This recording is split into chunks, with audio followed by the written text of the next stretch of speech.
Hello everyone and welcome to today's painting video. In today's video I will show you the process of one of my pieces that I created last year with the title Whispers of the Forest. The watercolor and color pencils painting was created for an online gallery show Wow X Wow and has already found an owner. The footage is a little bit older and at that time I decided to film my painting process from this angle because I felt I could catch more of the painting. So if you don't like this angle, all my recent videos have the normal angle that you would use to film like the painting process. But I hope this video will be helpful or interesting for you nevertheless, so I hope you will enjoy it. The reference photo for this picture I took myself. I actually own a ball jointed doll that I put in place and I created a scene with flowers, butterflies, driftwood and other stuff that I felt would make a fairy tale like atmosphere, and then I took a couple of photos and edited them a bit in Photoshop to create the best possible picture for my artwork. And then at the end I decided I was not perfectly happy with her face, so I researched some dolls online and I changed up the face a bit so that it could match the vision that I had for my painting. For this painting I wished to have lovely watercolor effects and abstractions, so I decided to not fill out the painting like I would normally do and be very controlled or careful, which sometimes is not the best for the painting. Sometimes abstract paintings and the beautiful effects that you have with abstractions really are something special and that I felt my paintings oftentimes lack. Many times I overwork my artwork and I put too much attention to detail, and then I just destroy a lot of the watercolor effects that come so naturally and that look so beautiful. So in order to not do that with this painting, I try to use large brushes. So here I use this calligraphy brush and I try to fill out all the areas loosely and not be too careful. So whenever a color would bleed out into another color, I just wouldn't mind and I'd be okay with that and look forward how the painting might look in the end with all these maybe flaws and abstractions. And by the way, as always, you can find all my materials that I used to create this painting in the description of the video, and a lot of other links to stuff that you might find interesting too. To create these super intense purple tones that you see in the painting, the flowers there at the bottom, I used acrylic inks actually. So whenever I want something super intense, in the past I used acrylic inks. Now I am very confident that the palette that I got gifted recently, the Vivida color sheets, is extremely intense, so I might not need the acrylic inks anymore, but I'm not sure yet, so I have to try that out. But if I want to have something really intense, I use the acrylic inks, and in this painting didn't know that other watercolors are super intense too, but now I know there are a couple of brands that I could try out too, but I didn't know it at that time. And also acrylic inks are very useful, I think, for a lot of other techniques, so it can't hurt to have paint, even though you might only need it for like some things, some little things. But that is me. Like, I would buy a lot of needless art materials because I think I absolutely need them, and then I might only use them one time. But I think that is a curse that many artists may have, so I'm probably not the only one.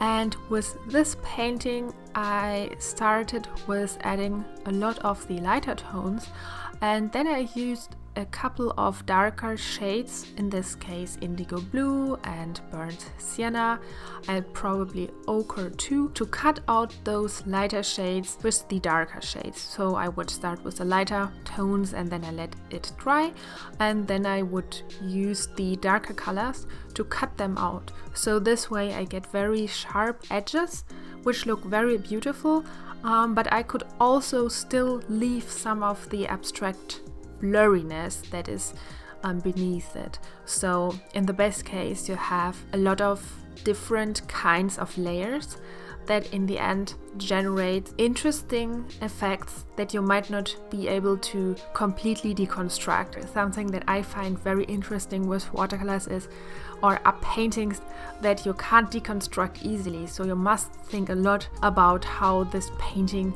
have been created, what the artist has done.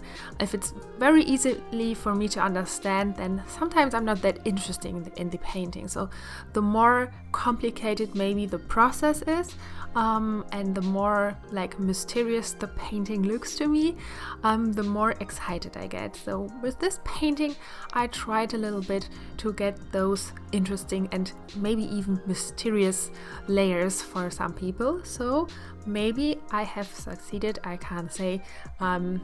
You can tell me. So okay.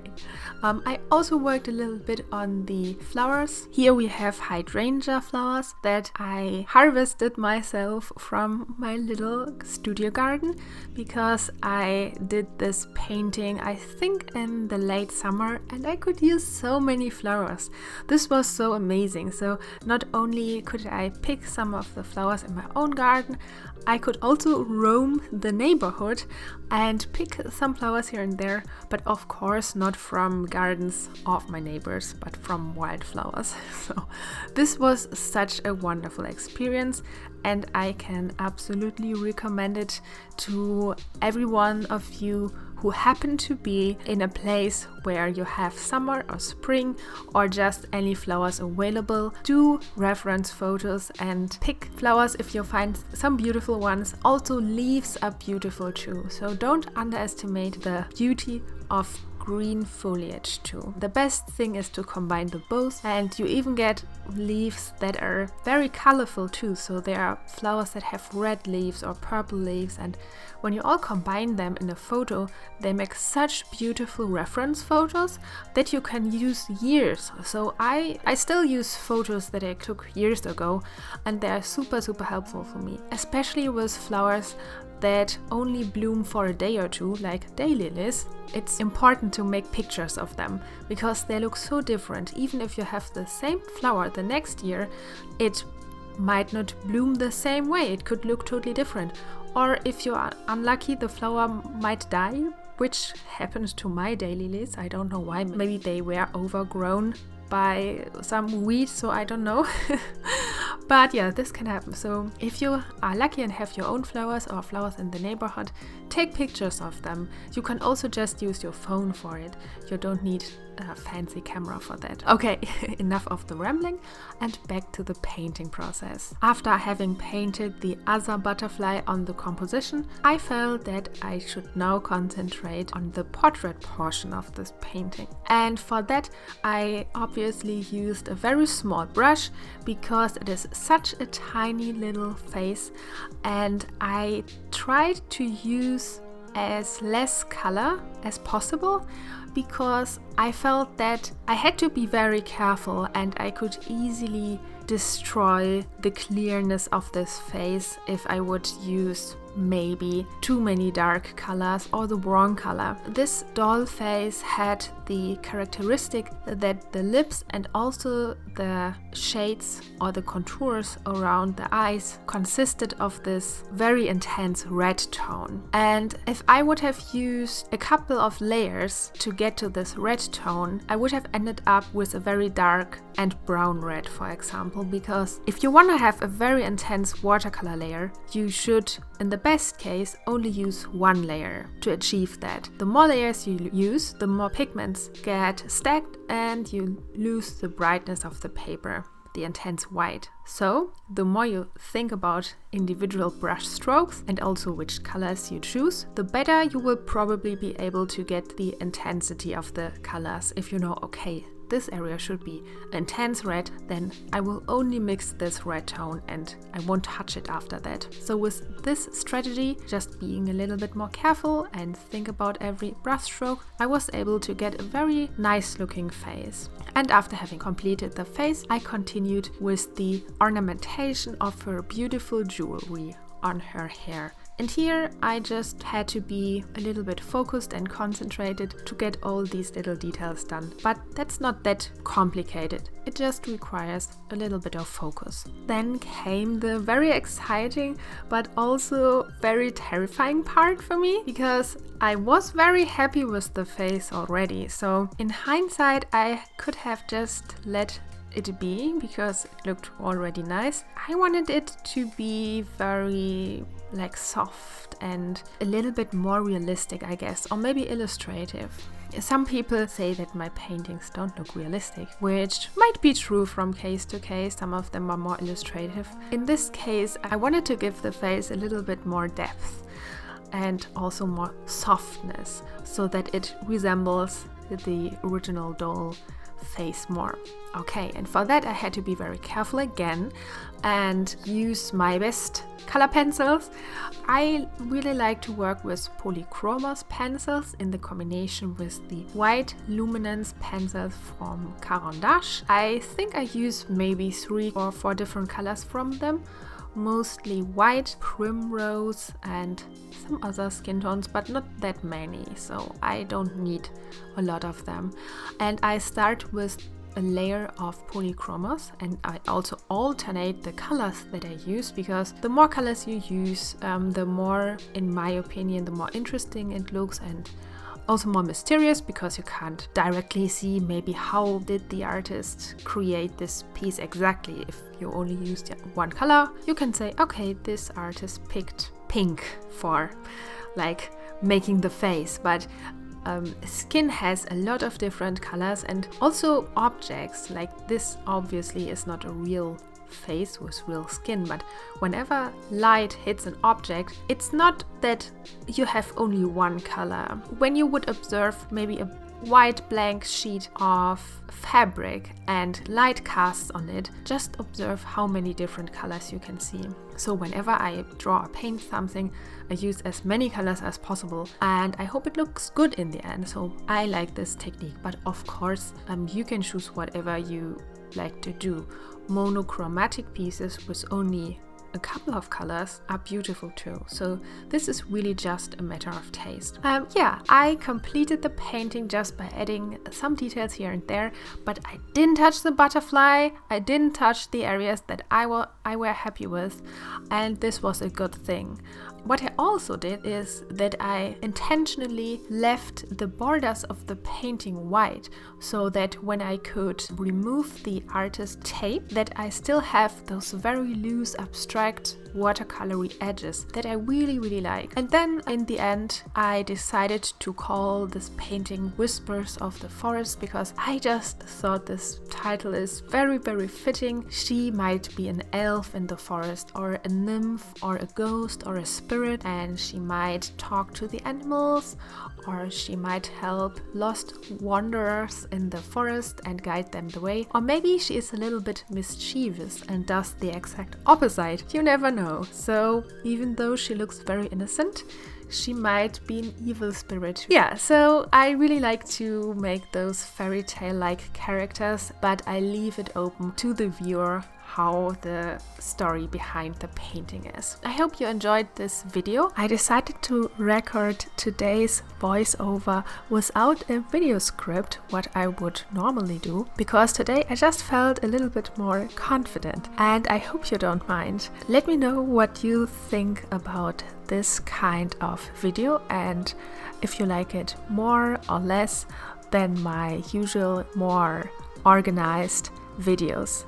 This type of video works a lot faster for me because I don't have to write down the whole script, but otherwise it might not be as informative for you, maybe. So let me know what you think about that. I'm curious to hear your feedback. Oh, and by the way, if you found this painting video a bit too fast and you couldn't really catch up with what I have done here, especially maybe the face portion or just anything else, I've just released a 2 hours long version of this painting for my Patreon supporters. I only sped up the painting process to 200%, which looks like that, and allows you to exactly understand how I do every individual step. You also get access to my reference picture, which you can download, and if you like, you could actually recreate the whole painting yourself in order to learn my techniques if you want to do that. So you are free to use them for your studies and learn how I do it. And not only that, by supporting me on Patreon at the $10 reward tier, you will have access to all my tutorials that I've created so far. And I have created over 70 painting videos. So if you are interested in this painting or in any other of my paintings, just go to my website at lioba.info and check out the tutorial section. There you will find a list of all my available painting tutorials, lessons and real-time videos. All of my painting lessons and tutorials are way longer than everything you can find on my YouTube channel. They are more informative, and also the teaching structure is different. Many videos I talk you through the whole process from start to finish in real time and step by step. So I hope I can welcome you in my Patreon family soon too. I hope you enjoyed this video. Don't forget to check out my other videos, and if you like my channel, subscribe of course, leave a comment and give the video a thumbs up. I wish you all a very creative day and I hope you are inspired, and I see you in the next video. Bye bye!